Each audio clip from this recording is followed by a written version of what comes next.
বিশ্বনবীর চরিত্র বুঝাতে যে আল্লাহ কি শব্দ ব্যবহার করেছেন? কথা বলে না, তাফসীর শিখে যেতে হবে। কোন শব্দ ব্যবহার করেছেন? আজিম। আবার আল্লাহ নিজের পরিচয় দিতে যে আজিম বলেছেন, ওয়ালা ইয়াউদুহু হিফযুহুমা ওয়া হুয়াল আলিয়্যুল আযীম। সুবহানাল্লাহ। আকাশ জমিনের নিয়ন্ত্রণ করতে যে আল্লাহ কখনো ক্লান্ত হয় নাকি? কারণ তিনি হচ্ছেন আল আলিয়ুল আযীম। আল্লাহু আকবার। তার মানে নবীর চরিত্রের ক্ষেত্রে আজিম, আল্লাহর নিজের সত্তার ক্ষেত্রে আল্লাহ বললেন আযীম। আবার বললেন কিয়ামতের দিন গোটা পৃথিবীটারে আমি নাড়িয়ে দেব, গোটা পৃথিবীতে একটা আমি ভূমিকম্প দিব। এই কথাও কোরআনে আছে না নাই? ইযা জুলজিলাতিল আরদু জিলজালাহা আল কারিয়াতু মাল কারিয়া। পুরো পৃথিবী কাঁপিয়ে দিব। এই কাঁপাকাঁপিটা ওই দিনের ভূমিকম্পটা কি অন্যান্য সময়ের ভূমিকম্পের মতো হবে? এই ভূমিকম্পকে আল্লাহ বলেছেন আজিম। ইন্না জালজালাতাস সাআতি লা শাইউন আযীম। সেদিনের ভূমিকম্প সাধারণ কোনো আর্থকোয়েক নয়, সাধারণ ভাইব্রেশন না, এটা আযীম।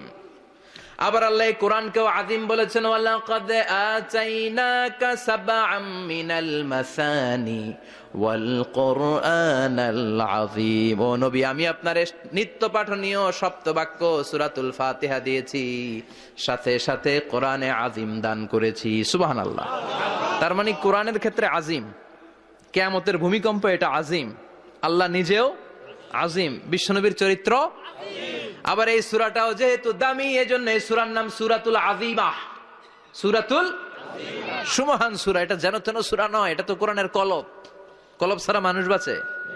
হার্ট ফাউন্ডেশনে যেয়ে দেখবেন মানুষের কি অবস্থা। হৃদরোগ, হৃদয় যার নষ্ট, তার যে কত কষ্ট।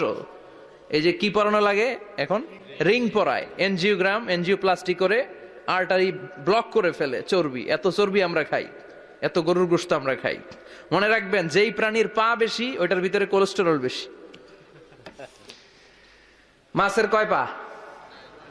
হ্যাঁ, নাই, এখানে নাই, মাছের পাটা নাই, কোলেস্টেরল নাই। মুরগির কয় পা? জোরে বলতে হবে। তার মানে কিছু কোলেস্টেরল আছে না নাই? গরুর কয় পা? কোলেস্টেরল বেশি না কম? এইবার কোন চিংড়ির কয় পা?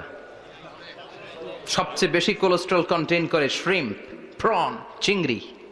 এজন্য এগুলো কম খাইতে হবে।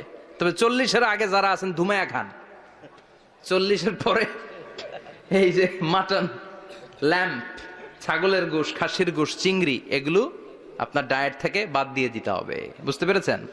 এজন্য এই সূরাটা যেন তেন সূরা নয়, এটা তো কোরআনের কলিজা, হার্ট, হৃদয়। এজন্য সূরাটা সূরাতুল আযীমা। সুবহানাল্লাহ পড়েন।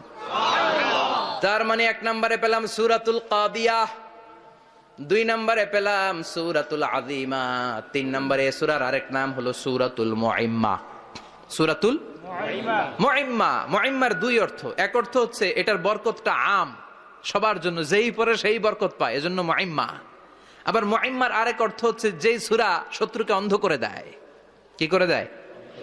এই সূরার প্রথম 9টা আয়াত যদি বিপদে পড়ে, শত্রুর কবলে পড়ে আপনি তেলাওয়াত করেন, শত্রুর চোখটারে অন্ধ করে দিবে কে? আল্লাহ। বিশ্বনবী মক্কা থেকে যখন মদিনায় যায়, হিজরতের সময় বিশ্বনবী সূরা ইয়াসিনের প্রথম 9টা আয়াত তেলাওয়াত করলেন। তেলাওয়াত করে আল্লাহর নাম নিয়ে ঘর থেকে বের হলেন। আশেপাশে কাফেররা ঘুরে কিন্তু বিশ্বনবীরে দেখে না। সবাই খেলে এরকম এরকম করে, ডানে বায়ে হাতায়, বিশ্বনবীর সামনে দিয়ে যায়, কিন্তু কাফেরদের চোখ অন্ধ করে দিয়েছে কে? আল্লাহ। এজন্য কোরআন তেলাওয়াত করলে কাফেরদের